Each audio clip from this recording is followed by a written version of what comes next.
So,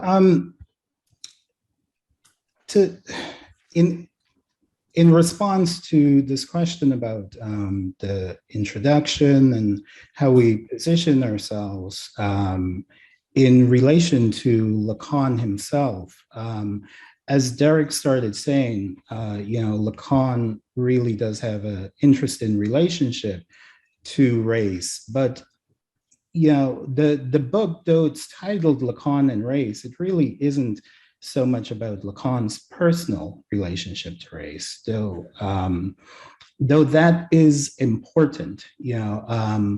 Lacan is, of course, as we say in the introduction, borrowing from the history of and the work of Sigmund Freud, who had a problematic conception of race.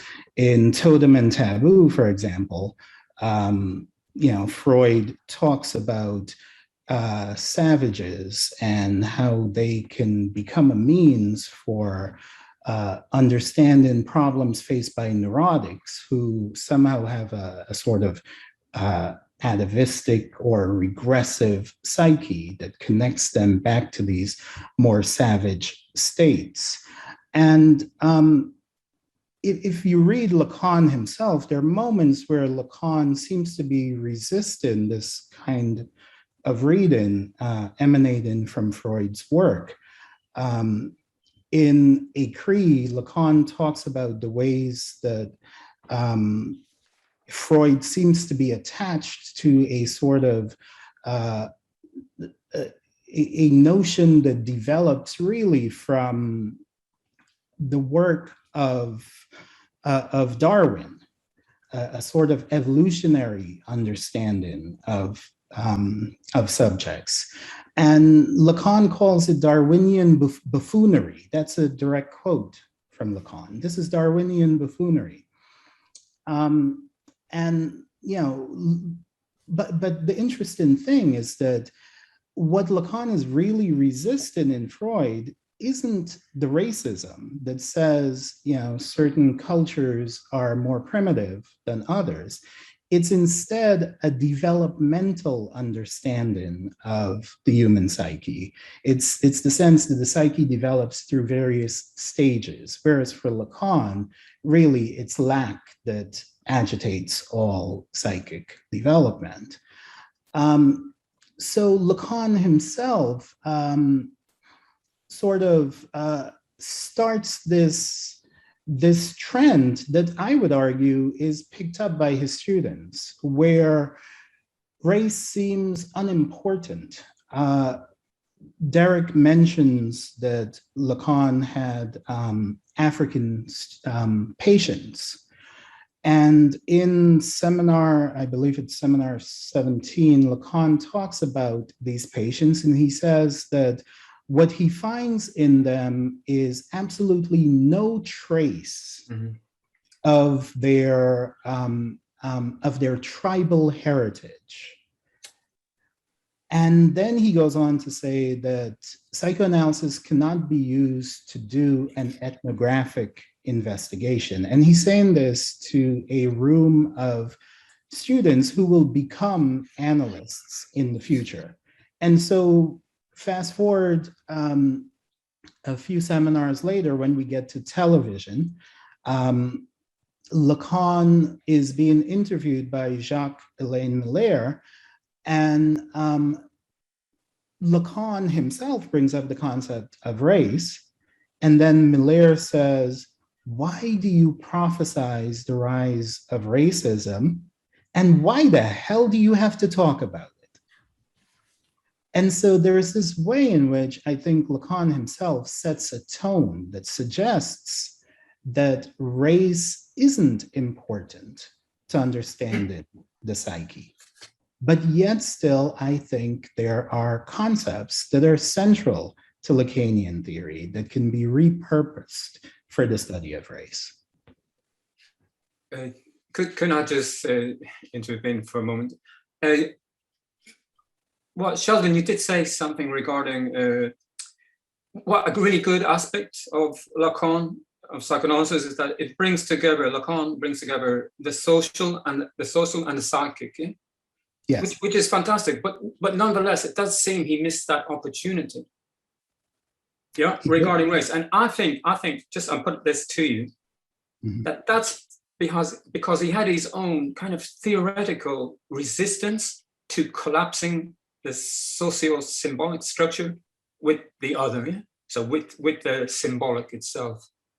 So I'm just put that to you, Sheldon. Yes, I think that's absolutely correct. You know, my own chapter starts off in the very first paragraph with a reference to a quote from Lacan, where Lacan talks about Freud, and Lacan says that Freud is like a good archaeologist. What he does is he digs the site, but then he leaves the site intact for others to come and explore it. And I think Lacan does the same thing. I think Lacan's theory goes beyond Lacan himself. And so the site is still in place for us to come back and repurpose it, rethink it, find race where Lacan himself had not. Right.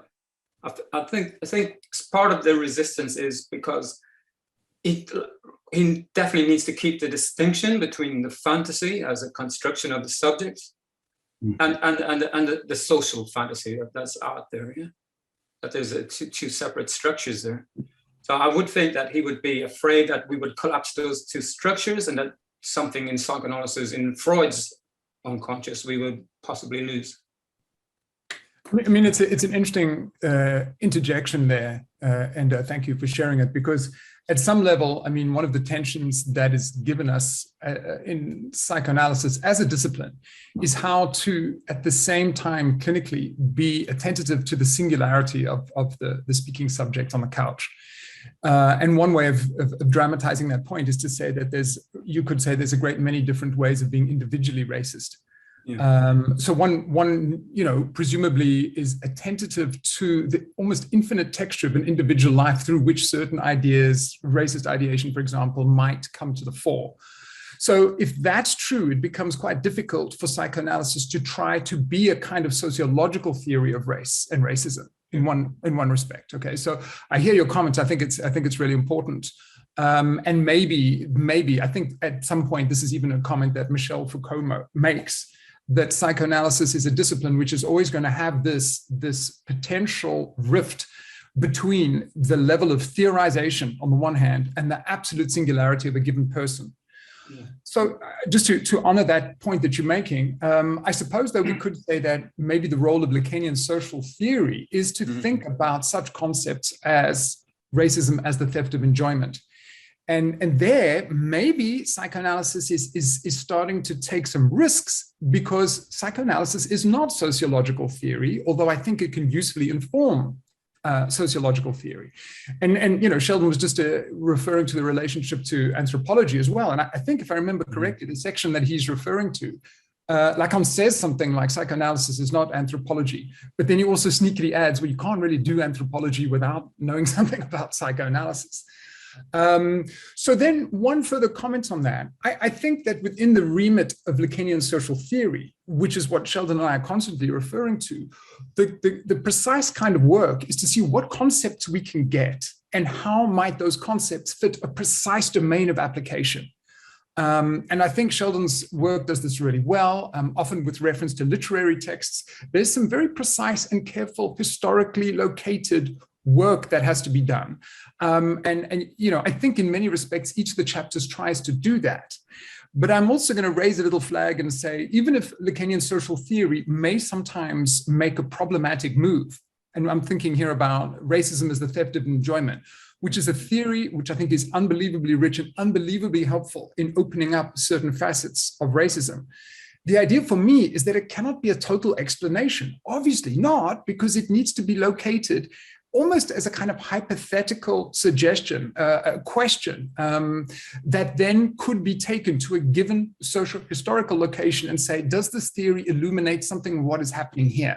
What does it help us focus on? Does it focus on modes of surplus jouissance? Does it draw our analytical attentions to, say, for example, the self-righteousness of the individual who perceives the other to be problematic?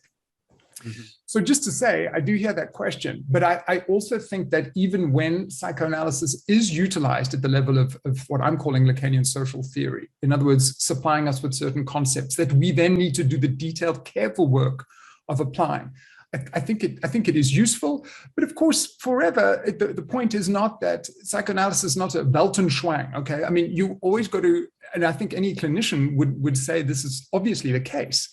When you're confronted with what I'm calling the infinite singularity of the analysand, or presumably the infinite singularity of a given socio-historical position, one listens psychoanalytically, but one shouldn't necessarily absolutely impose the theoretical framework over everything to such a point that one is no longer able to hear or see or do something disruptive. And I think Sheldon is also referring to that when he says, in some respects, Lacan is iconoclastic in his relationship to Freud, even while he's a devotee of Freud.